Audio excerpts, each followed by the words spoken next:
Aujourd'hui, on se lance dans une aventure fromagère incroyable. On va faire notre propre brie à la maison. Oui, vous avez bien entendu, du brie comme à la fromagerie, mais fait maison dans votre cuisine.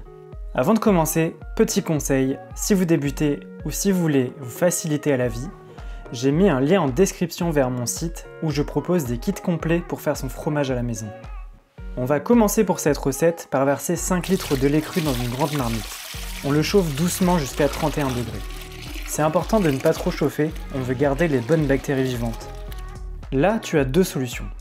La recette complète, c'est 1/8 de cuillère à café de ferment lactique mésophile, 1/8 de cuillère à café de Penicillium candidum, c'est ce qui donne la belle croûte blanche sur le dessus, et 1/16 de cuillère à café de Geotrichum candidum.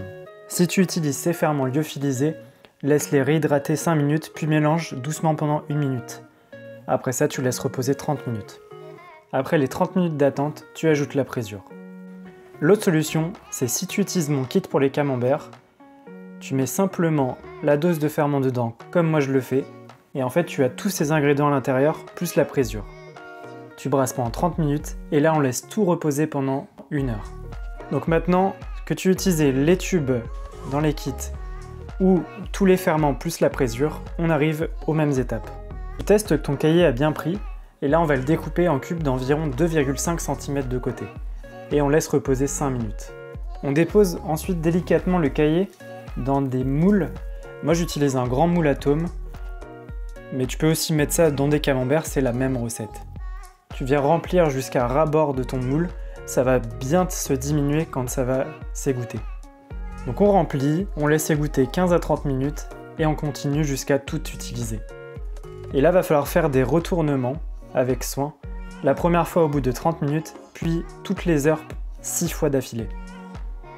Si vous êtes pressé, vous pouvez attendre le lendemain, pas de problème. L'étape suivante, ça va être le salage. On va saler le dessus de chaque brie avec 1 cuillère à café de sel. 6 heures plus tard, on retourne et on sale de l'autre côté. Plutôt facile. Maintenant, ça va être l'affinage. D'abord, on commence par faire sécher notre brie 6 heures à température ambiante. Protège-le des mouches quand même, c'est un conseil qui pourrait être très utile.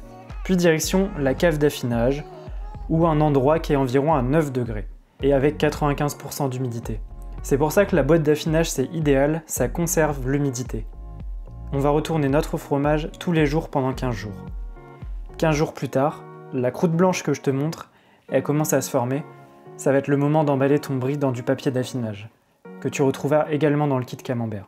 Ensuite, encore 15 jours d'affinage, soit dans un frigo à 4 degrés, soit dans ta cave d'affinage, et ton brie va être prêt. Je te montrerai le résultat dans une prochaine vidéo.